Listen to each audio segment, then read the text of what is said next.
In every age, people have looked at death and asked the same question. Is there more? Is the body merely a temporary vessel that fades into dust? Or is there a deeper destiny hidden within it? The report you shared brings together two astonishing lines of thought: the mystery of the Shroud of Turin and the biblical vision of resurrection. Taken together, they point toward a bold claim that resurrection is not the escape from the body, but the transformation of the body. The Shroud of Turin stands at the center of this mystery. It is a linen cloth bearing the image of a crucified man, and yet no ordinary explanation has ever fully accounted for it. It is not painted. It is not dyed. It is not a known scorch mark.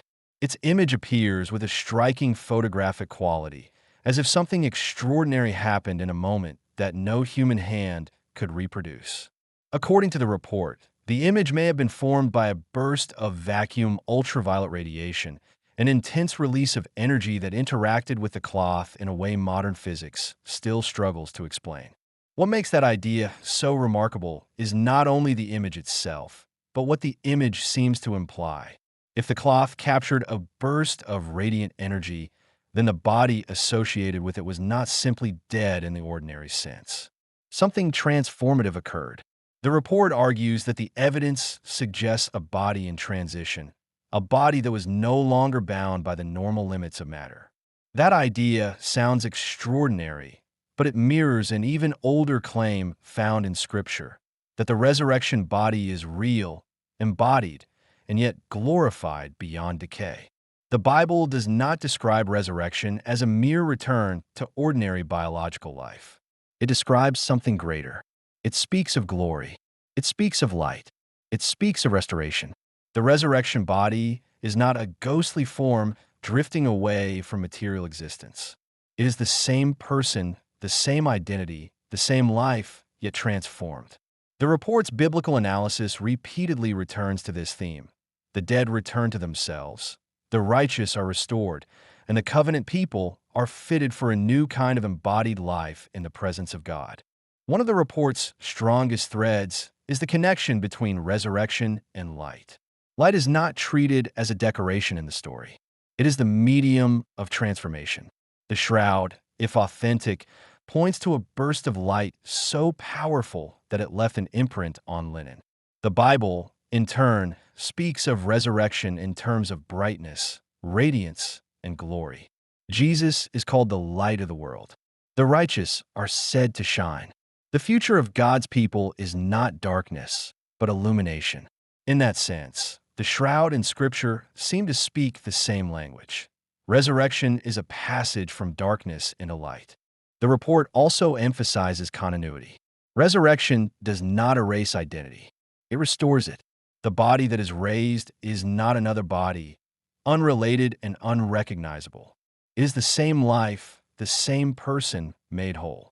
That is why the report focuses on the biblical language of return, of standing again, of being gathered back into life. The resurrection body is described as a tent of peace, a habitation that enters permanence. It is secure. It is stable. It is no longer vulnerable to corruption or death. And then there is the central Christian claim that Jesus himself is the pattern. The report presents the empty tomb not merely as a symbol, but as a witness. The resurrection of Jesus becomes the model for all future resurrection. The risen Christ is both tangible and transformed. He is touched, he eats, he speaks, and yet he also appears in ways that ordinary physics does not explain. He moves beyond locked doors, beyond ordinary visibility, beyond the boundaries that usually define the body. That is why the report sees the resurrection as not less than physical, but more than physical. It is trans-physical life. It is embodied glory. From that perspective, the shroud becomes more than a relic. It becomes, if authentic, an imprint left behind at the threshold between death and glorification. It would be a record of transformation itself, not a corpse in the usual sense, but a moment of passage. Not simply evidence of suffering, but evidence of victory. The body that was crucified was not defeated by decay. It was raised in power, and the cloth may have preserved the trace of that event. The report's statistical biblical analysis reinforces this theological picture by showing repeated convergence on the same themes: restoration, covenant faithfulness, identity, light, and bodily renewal. Across multiple randomized draws, the text repeatedly pointed to the same conclusion. The body in resurrection is not discarded. It is redeemed. It is not abandoned. It is restored. It is not erased. It is glorified. So what does all of this mean for us? It means that the Christian hope is not for escape from creation, but for the renewal of creation. It means that matter is not meaningless. It means the body matters. It means that death is not the final word. And it means that the future promised by God is not a vague spiritual existence, but a real, embodied, radiant life beyond corruption. The report leaves us with a profound invitation to consider whether resurrection is not merely a doctrine to be believed, but a reality that transforms how we understand ourselves, our bodies, our suffering, and our future. If the shroud witnesses to anything, it is that the boundary between death and glory may be far more mysterious than we imagine.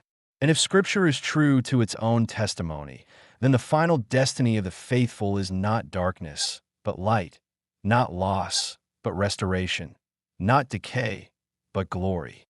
The body you now inhabit is not the end of the story. It is the beginning of a promise. The hope of resurrection says that what is mortal can be made immortal, what is weak can be made strong, and what is buried can rise again in power. That is the testimony of the report. That is the witness of the text. And that is the hope of resurrection.